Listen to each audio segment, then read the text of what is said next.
All right, guys, welcome to In the Zone. I'm your host, Garrison Roy. And if you're new to the show, we do have several different types of segments on the show. We have rants where I just kind of go on and, spill some of my thoughts.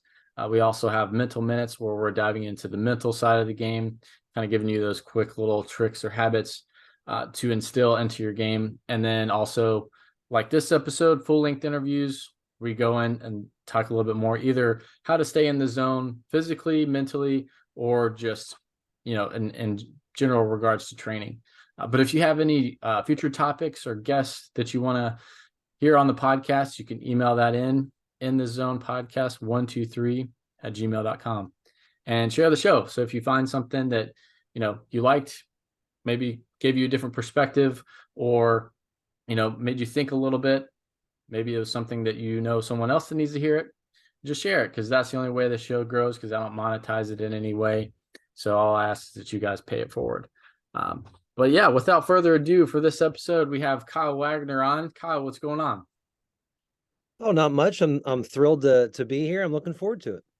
Yeah, no, it's awesome.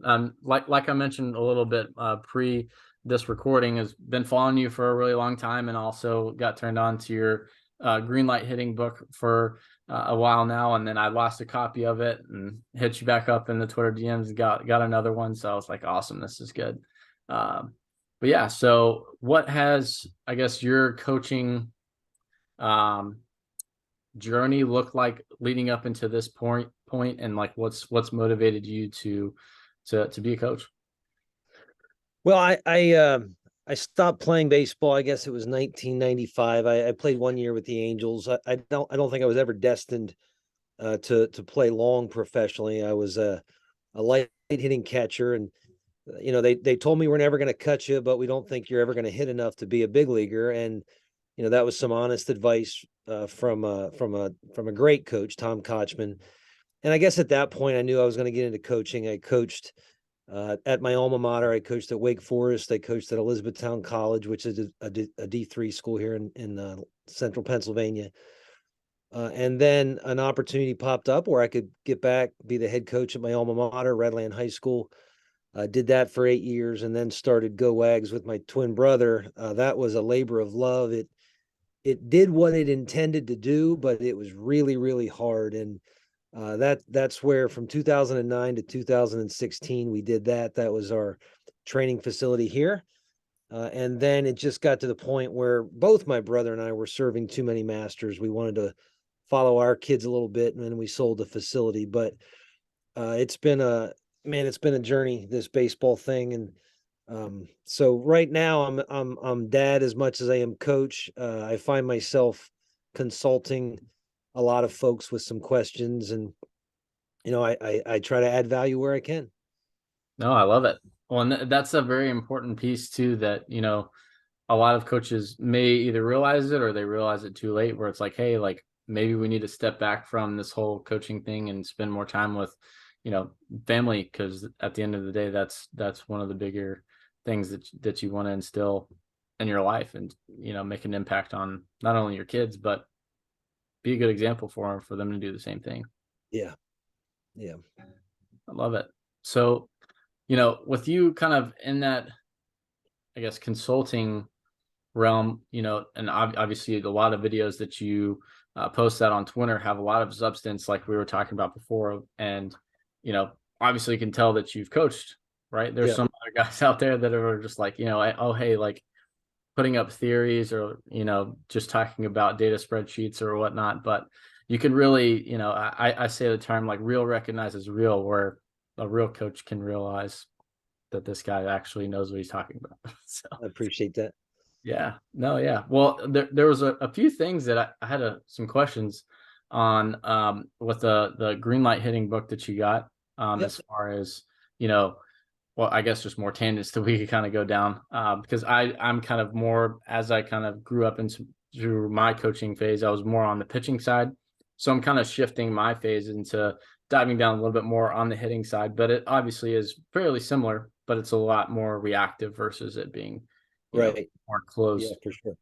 So for that being, like the degrees of freedom, right? And you hear that a lot, where you see some guys that they're just flopping around all over the place and you having too many degrees of freedom. And a really cool, almost like mental picture for me was I think Franz Bosch had this up, or someone in the skill acquisition summit, where they had each steering wheel had its or each tire had its own steering wheel. And I was like, yeah, that's going to be chaos. Oh, That's too wow. many degrees of Wow. freedom, Yeah. right? So let's talk about that a little bit, and like what it like degrees of freedom, what's optimal, what's probably too much in regards to hitting. Well, so when you start a training facility like Go Wags, you start to bring in all different kinds of people, and you start to see all these different um these different levels of individuals, and they all want to be successful. Now they all define success differently, but they all want to be successful, and mom and dad want them to be successful. And one of the things that you quickly realize is that these parents are very much like patients that go to the doctor's office. They know they need help, but they don't really know what exactly they need help with. And so they search YouTube, and they look in the cage to the left and the cage to the right, and they try to self-identify.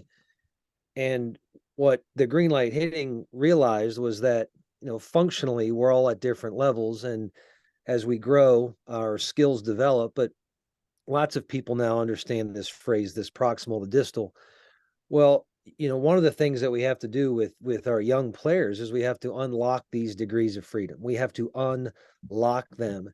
And when when someone would come in, that's what we would do quite rather quickly. We would do an assessment, and then we would start unlocking these degrees of freedom. And look, when I was doing it, uh, I guess I wrote the book in 2012, and I wrote the book because the people that I employed, I wanted things done a certain way. I mean, I don't want to say I was a micromanager, but one of my best friends calls me Coachy Min, like the dictator Ho Chi Minh, and No, yeah. he does it in a very joking manner, but he calls me Coachy Min because he said, "Look, like you were very, very particular about how these guys were taught. And because you didn't have anything really in writing, you would look at someone and say, okay, I know why you're doing that, but that's not what he needs now. Okay, we need to do this. We need to unlock these degrees of freedom in a particular order so our kids can have success." And so then I went down this road of trying to write green light hitting, to put it in a book format. So my instructors, first and foremost, knew why I wanted things done in what order. And then once I did that, I realized that, what, this is something that others would value too. And then that's when I put it into the book form. But it was something we believed in. It was something that we had incredible success with. And I think so often people think in terms of degrees of freedom, they think physically. Degrees of freedom are mental too, that Oh, that absolutely. players have a certain processing speed that they function from. So your physical degrees of freedom can be seen with the camera, they can be seen on videotape, but the mental piece is one degree of freedom which is so hard to ascertain. And I think in some ways that was where we drew the most criticism, was that we were trying to unlock degrees of freedom mentally, and people are like, those guys are nuts. But you can't be a free mover if you're afraid. And we first and foremost wanted to make sure our kids enjoyed their time in the batter's box. I think that ultimately was the green light hitting special recipe, is they enjoyed going to hit. Oh, I love that. And yeah, to kind of reiterate that point is you have to have some level of freedom mentally before you even see it, you know, be turned out in the actual physical realm, right? Like if And, they're and there's so many mentors we can learn from. And um there's Abraham Maslow's hierarchy of needs is something that every coach or teacher should at least familiarize themselves with. And this idea of safety at the foundation, I mean, young kids are asked to hit a moving ball, and so often we forget that they're afraid. I mean, they are physically afraid because that guy on the mound does not know where it's going. I mean, he's as imprecise as a pitcher as we are as a hitter, and he's got the weapon in his hand. He's throwing it at me.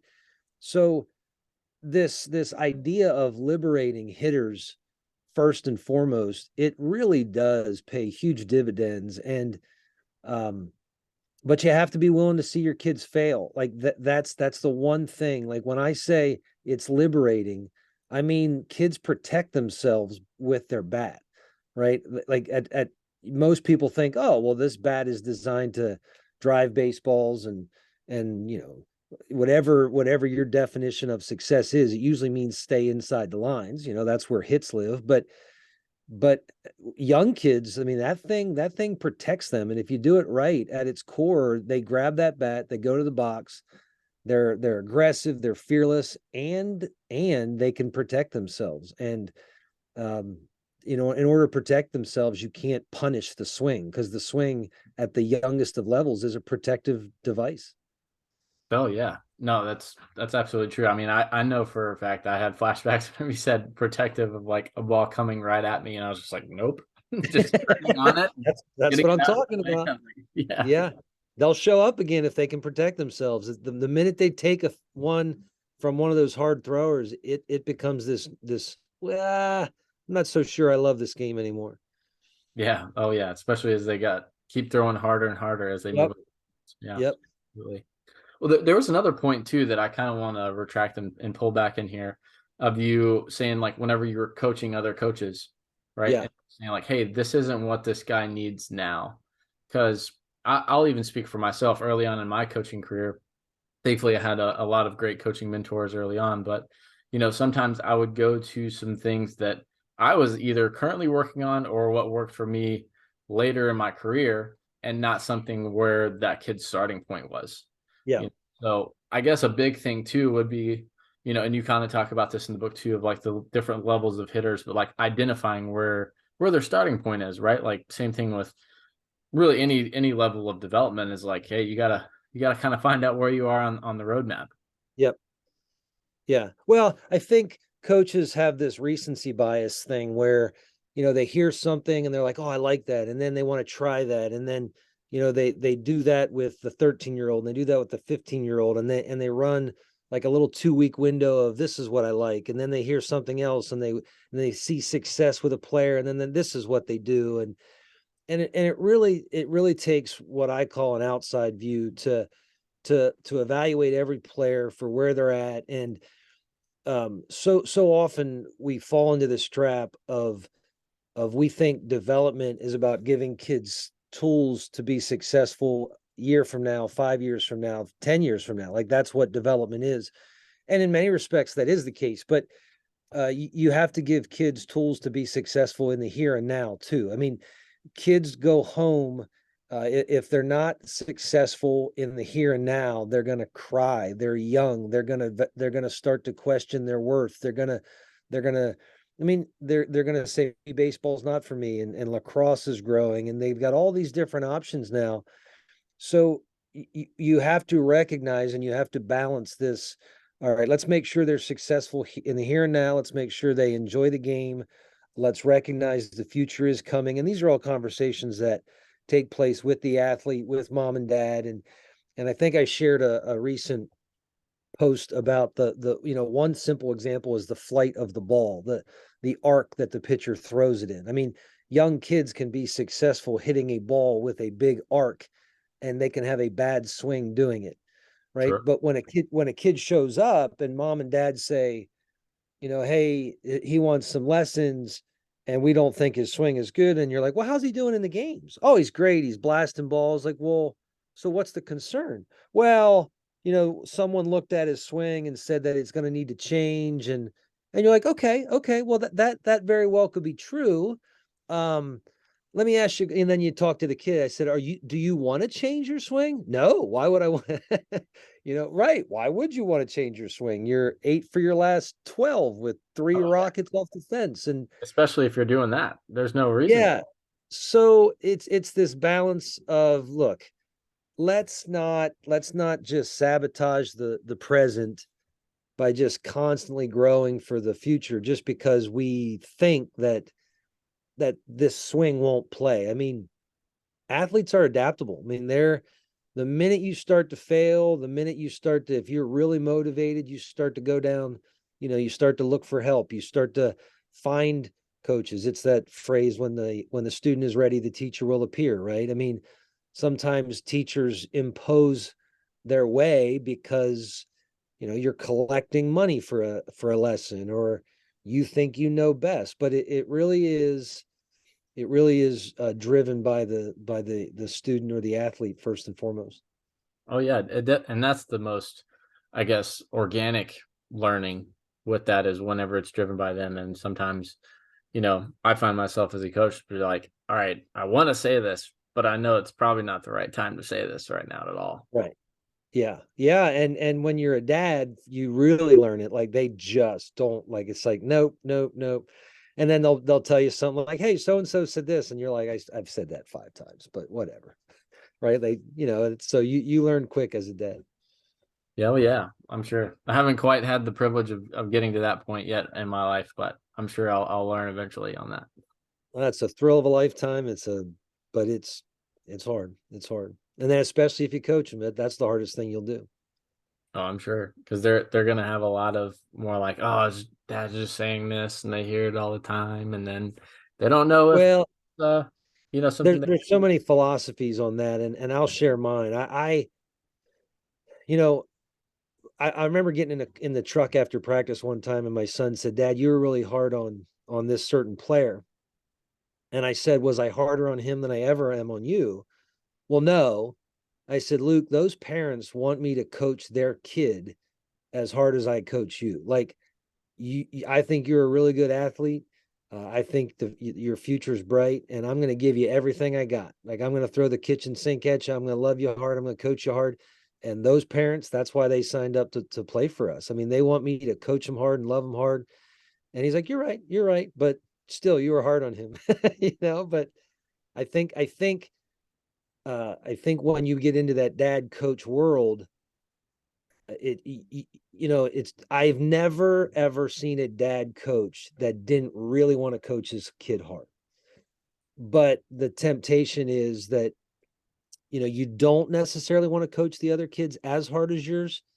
But I think the opposite is true. I think if you do it right, if you do it with love, I think those parents love it, they value it, they keep coming back for more. And I never had a parent tell me I coached their kid too hard. Like but it was always framed in love. And it was that love growth cycle that I talk about that in the other book I wrote, the How the River Cats Won It. I think that's ultra critical, that love growth cycle. And if you can do magical things if you're willing to do it. Oh yeah, and as long as like you said, the root of it is coming out of love. I think that trumps everything, right? Like if Yep. that's where your motivation from everything is coming from, and of course the kids will, depending on how it's given or whatever, they might fret for a little bit, but then at the end of the day, they're like, okay, you know what, coach is just trying to let me get better. Yeah. Yeah. So, and a lot of that definitely does kind of bleed over into you know guys and parents alone too. Probably they just want someone to keep their kid accountable, right? Like and I know me personally, whenever I had coaches who I either played for or coached with and they didn't hold guys accountable to anything, I was just like, what are we doing? We're not teaching these kids actually how to take responsibility, for one, but then two, also, if we're not hard on them, then how do they know what to expect? And they're realizing they're losing all the time. They hate losing, but we're not doing anything to add up to make that happen, you know? One of the reasons why I share so many videos is because I think the more coaches learn, the more they become confident in their message. I think a Yeah. lot of times coaches don't hold players accountable is because truthfully they have their own insecurities. They doubt their message. They don't want to have conversations with mom and dad. What if mom and dad bring something up that I haven't considered yet? And how will I tackle that? And I just think, and this was true with me. It's true with the coaches I try to mentor. Just learn the game, the insides and outs. Just keep asking great questions. Keep searching. And then as you grow as a coach, you're not nearly as insecure, and you can call, you can challenge a player, and it I'll tell you what is, so many coaches want to challenge players when they do something wrong. And that's the low hanging fruit. That's anyone can do that, right? But when you know the game inside and out, then you challenge them when they have a good outcome, right? I'll just throw an example out. You slide into third base with one out and it's bang bang, right? Or you slide, I should say, with two outs. You slide into third base with two outs and it's bang bang, and the umpire rewards you. And everyone on my staff was knowing, like, oh my gosh, that's a risk not worth taking. You were in scoring position with two outs. What are you doing? So as your competence grows, you can challenge bad decisions that prove to be good outcomes.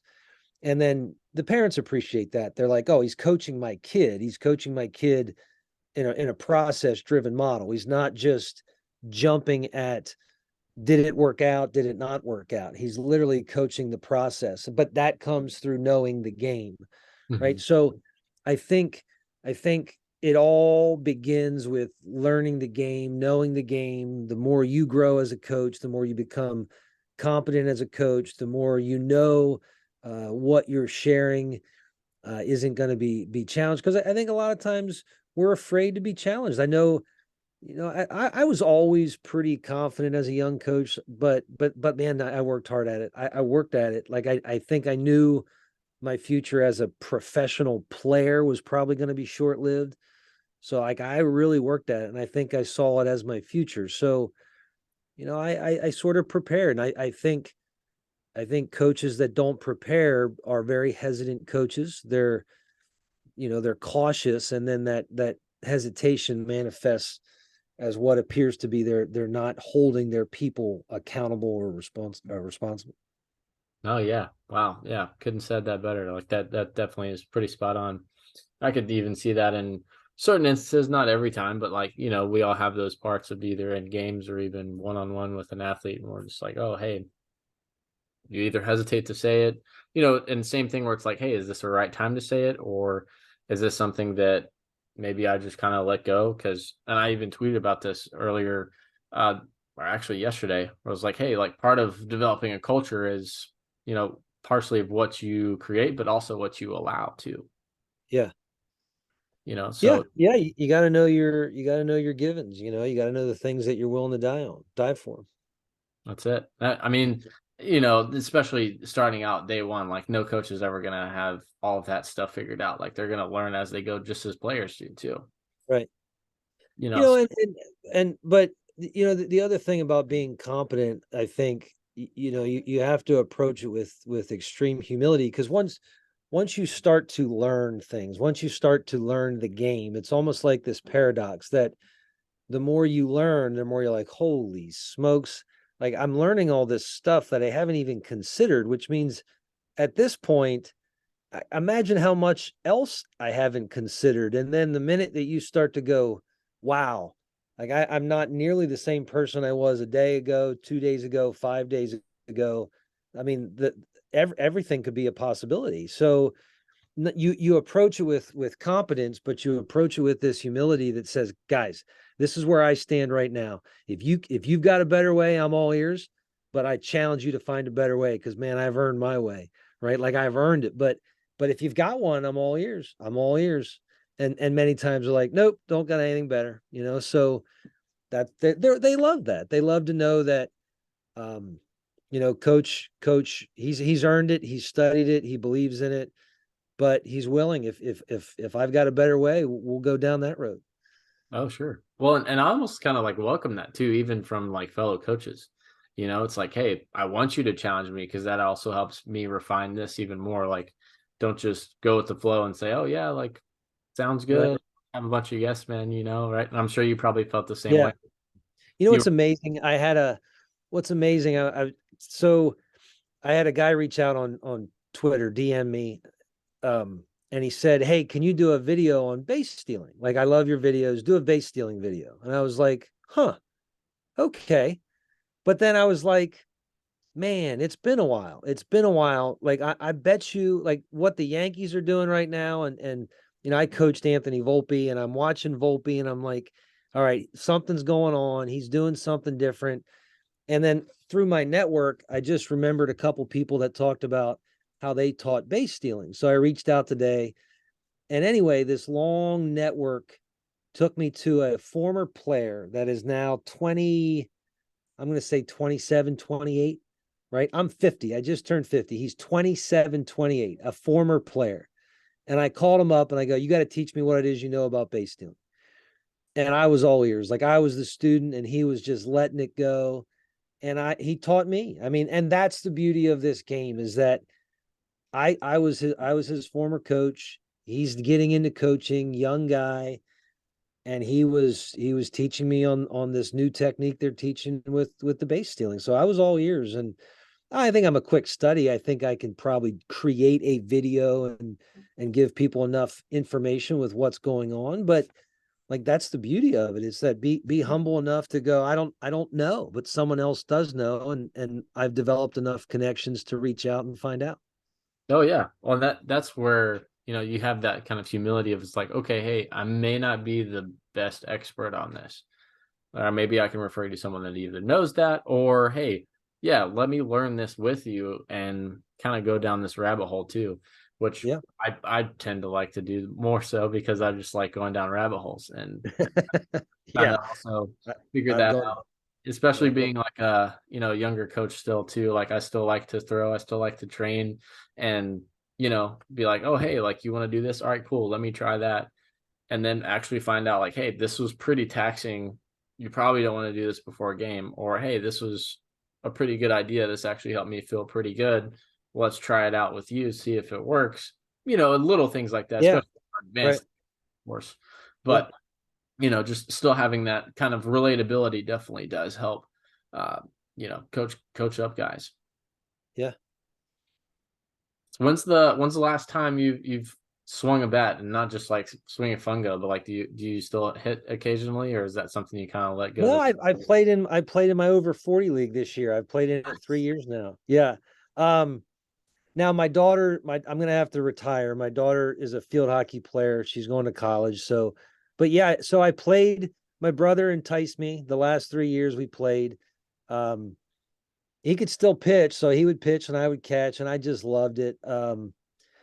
Yeah, I loved it. I loved, and I told my son, I said one of the reasons why I wanted to do it is I wanted to see if I could still or maybe be more calm in the batter's box as an older guy than I ever was as a younger guy. I think controlling your heart rate is this concept that no one ever stresses.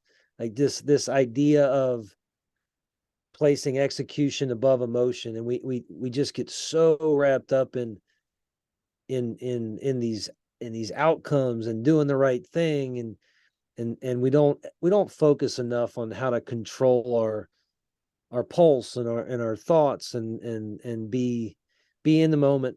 So I wanted to do it. I was like, yeah, I want to play. So yeah, so the last 3 years I played, I had fun.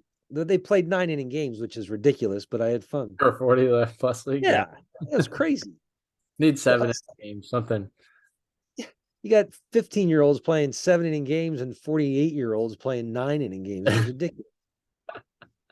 I guess the guys have just stuck to the traditional 9 inning game, 27 No, out. I think they wanted more value for their time. I was like, I don't need 9 innings. Like Give me 3 at bats. I'm good. yeah, that's right. That's right. Well, Yeah. I did the same thing too. Like obviously not nearly as far removed from playing like college baseball or anything like that as you, but it did bring to light a lot more of like, oh hey, this is actually how I was adjusting pitching wise in the game in real time. And I'm like, Yeah. oh, this is how I did it. I wasn't focusing on all this stuff or like thinking about what's going on with my mechanics internally and stuff like that. Like there might be time and place for it, but try to steer clear away for that and go more down the implicit learning route. But, actually being like, oh, hey, like something as simple as like, oh, I'm missing arm side high. Cool. I'm going to aim glove side low on this next Yeah. one. Make just a small adjustment like that in game. Right. and Yeah. be able to be relatable in that way. Yeah.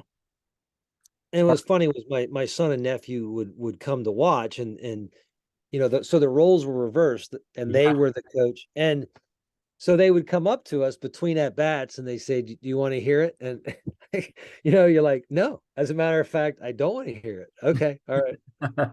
But for sure they desperately wanted to say something. But yeah, I think it was really, really healthy to switch those roles around and to let them see us. And so, yeah, I appreciate it for a ton of reasons. Yeah, no, it's really cool, and especially if any other coaches out there are listening, or maybe even just parents who want to relate to their son more. If you want to hop in, or even just play something as simple as like a pickup wiffle ball game, it'll definitely Yeah, humble you really fast. yes, for sure. Yep. Yeah, definitely. Well, and I know you talked about this a little bit, not only in your book, but also a lot in some Twitter threads too, as far as like implicit learning versus explicit learning, or even just like how guys coach, right? Yeah. And we see it a lot where you hear guys yelling from the dugout like, just throw strikes, or just do this, or hey, like yell and insert whatever cue you want. And the biggest pet peeve of mine was like guys who as they're hitting, they're like, "Oh, you should have," or like, "Here comes this pitch." Like, if they would have hit it, they would have. Yeah. If Right. Right.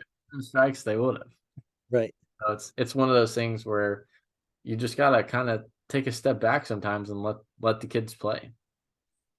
FP Santangelo said, I don't know if you ever heard me say this, but he said hot practices, cold games one time. I was watching the Nationals game, and I was like, exactly. So this idea of hot practices, cold games, it's that, we coach them in practice, and then the games are their time. So when you talk implicit learning, right? So few coaches do the hard work during practice. So then they feel compelled to do the hard work during games.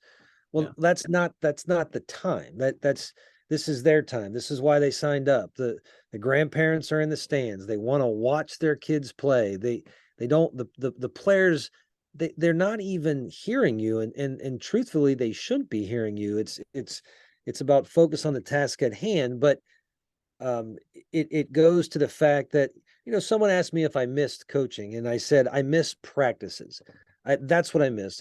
I miss, I found my true passion in organizing practices to squeeze the most out of practices, whatever we were doing, whether it was creating a fun, engaging practice through implicitly, or whether it was skill development and really locking in on certain technical aspects.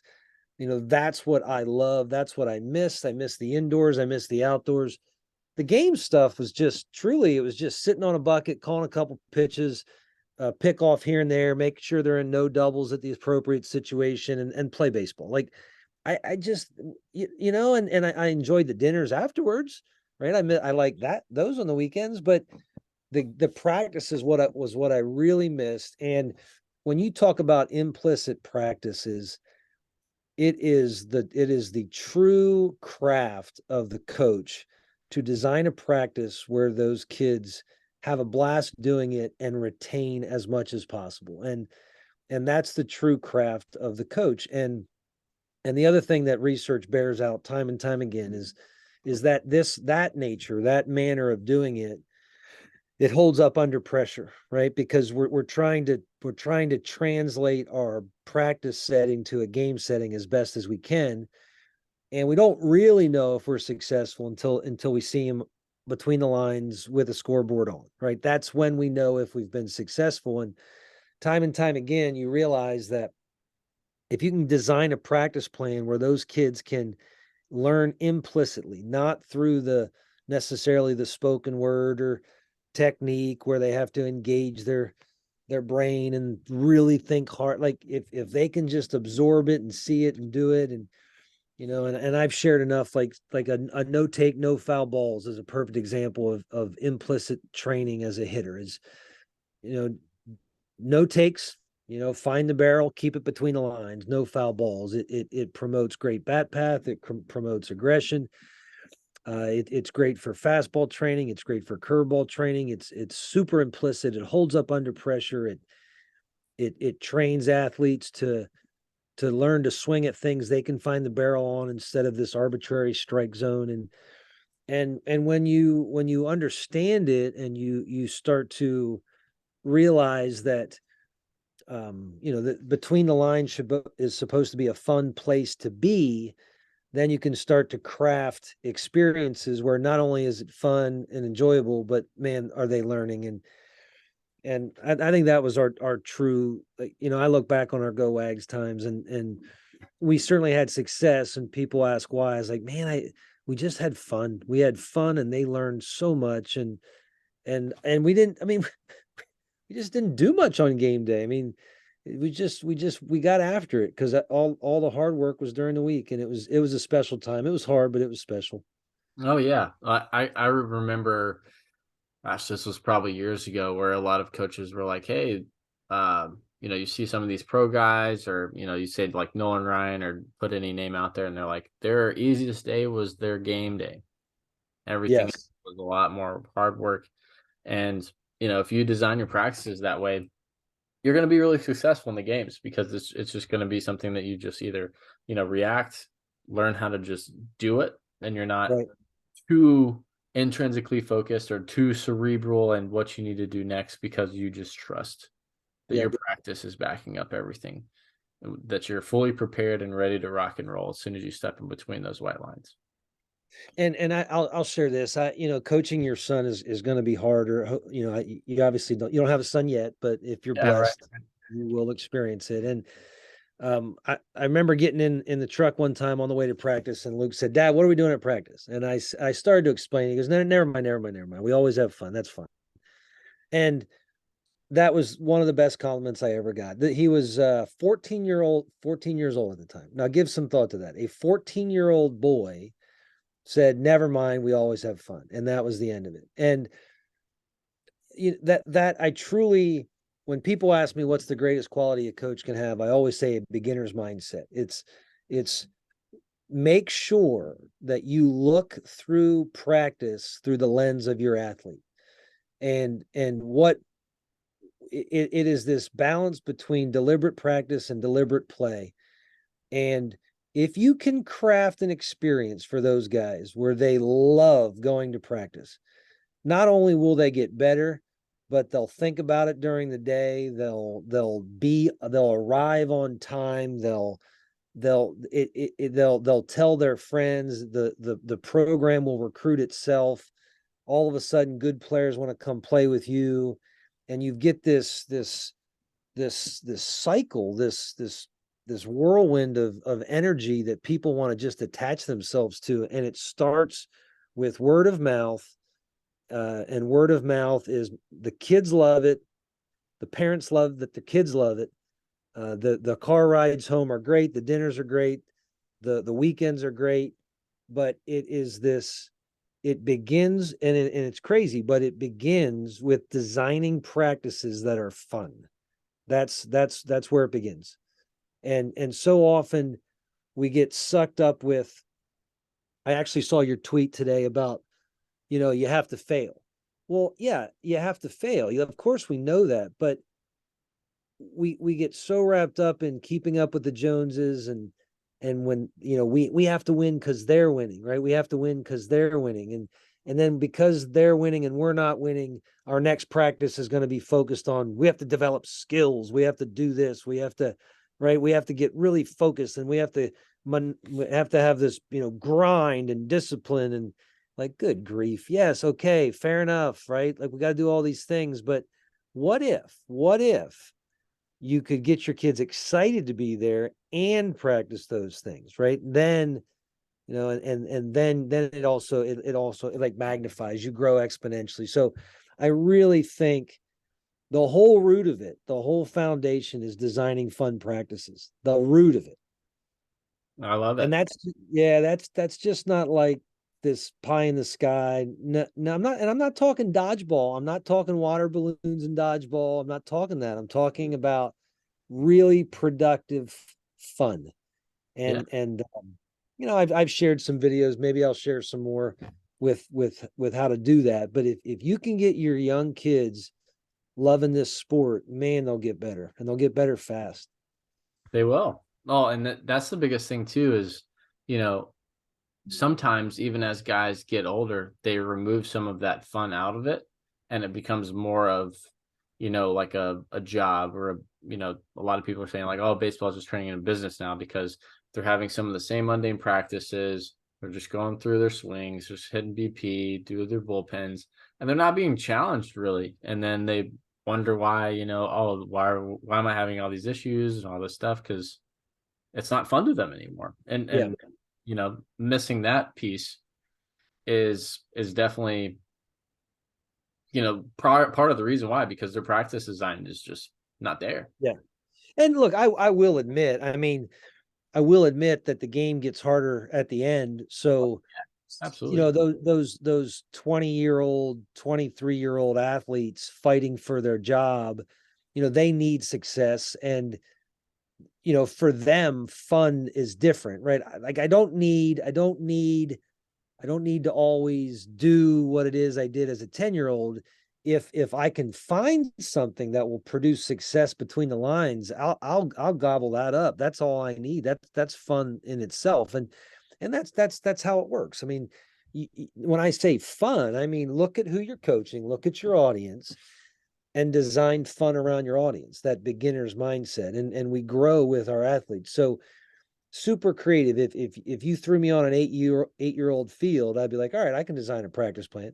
You throw me on an 18-year-old field, I can design a practice plan. You throw me on a 28, I can design a practice plan. Right. And it's being, again, it comes back to learning the game, study the game. And studying the game doesn't mean just study baseball.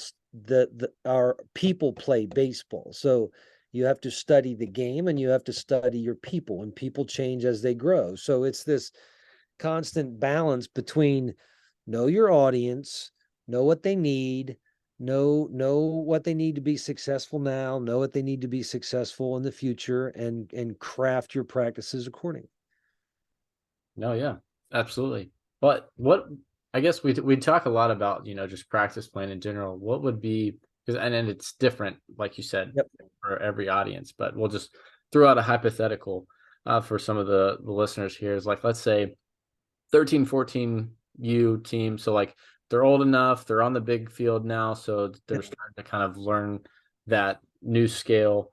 What would just first, maybe not first day of practice, because that would probably be a little bit different, like mid-season practice, Yeah.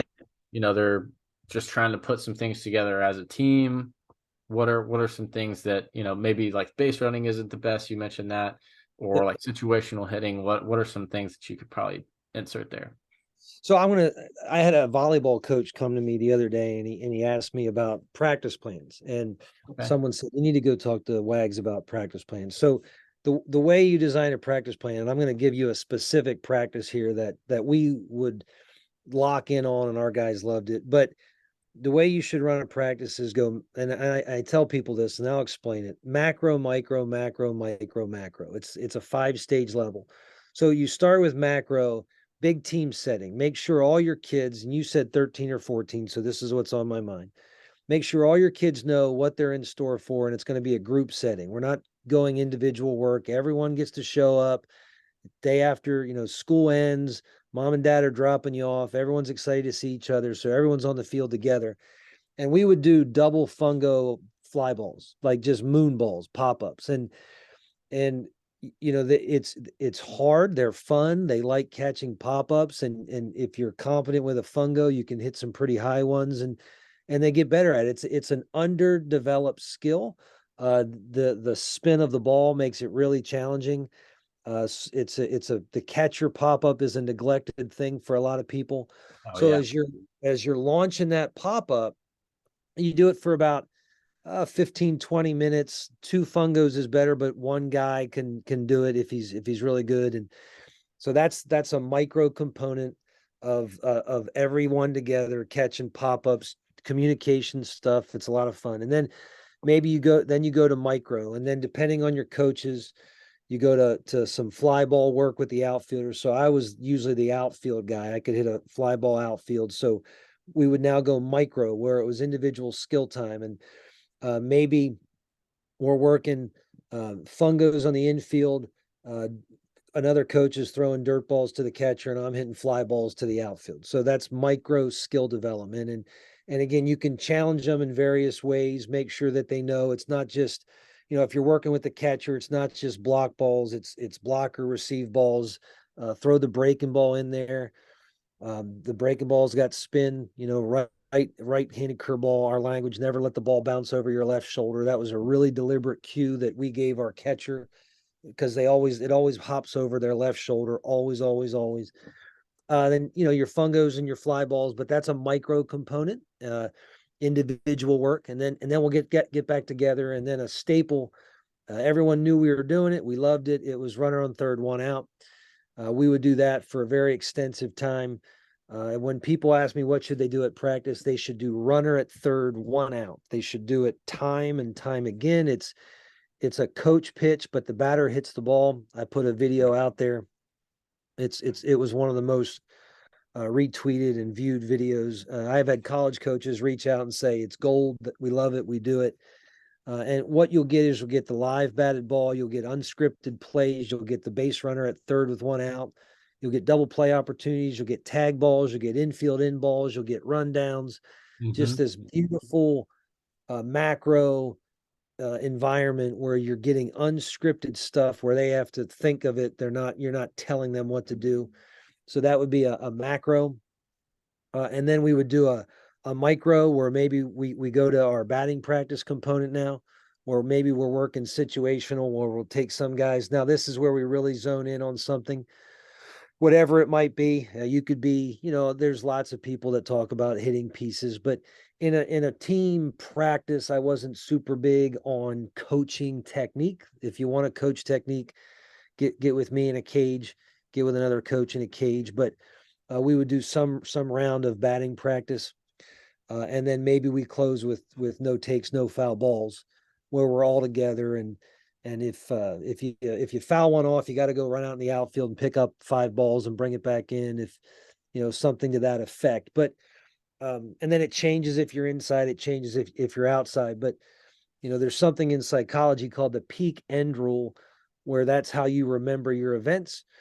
So I always wanted to end on a really fun note where the guys were together. And I wanted to make sure that the highlight of the day was a very high energy macro moment. That was what usually was our runner on third, one out.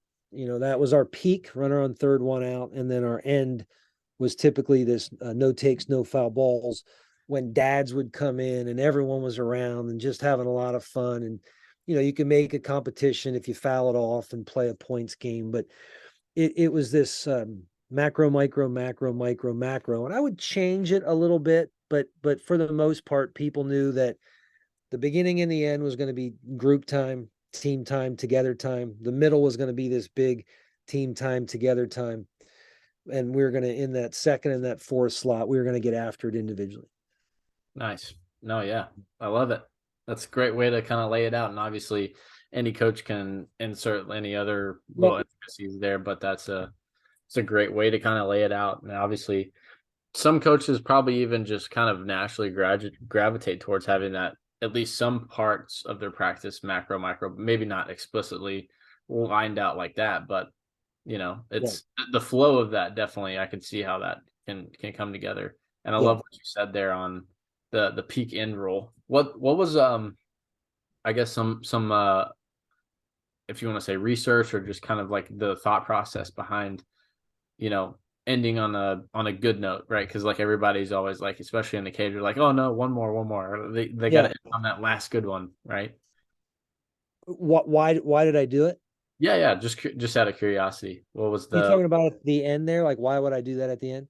So, what's interesting is, and I think this is true for batting practice universally. It's like when you send guys out to shag, they want to talk, right? So they gravitate to each other. And then coaches turn around and they yell, spread out.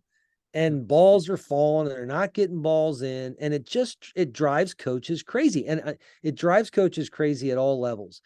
Well, at the root, baseball players want to be social. They want to talk to their friends. I mean, and that's why I designed it this way, this 3 macro components. And I stopped fighting it. Like I was like, I'm done. I'm done turning around. I'm done yelling. If you guys want to talk, you're all coming in. You're all coming in. You're going to stand in the cage. All 15 of you, all 18 of you.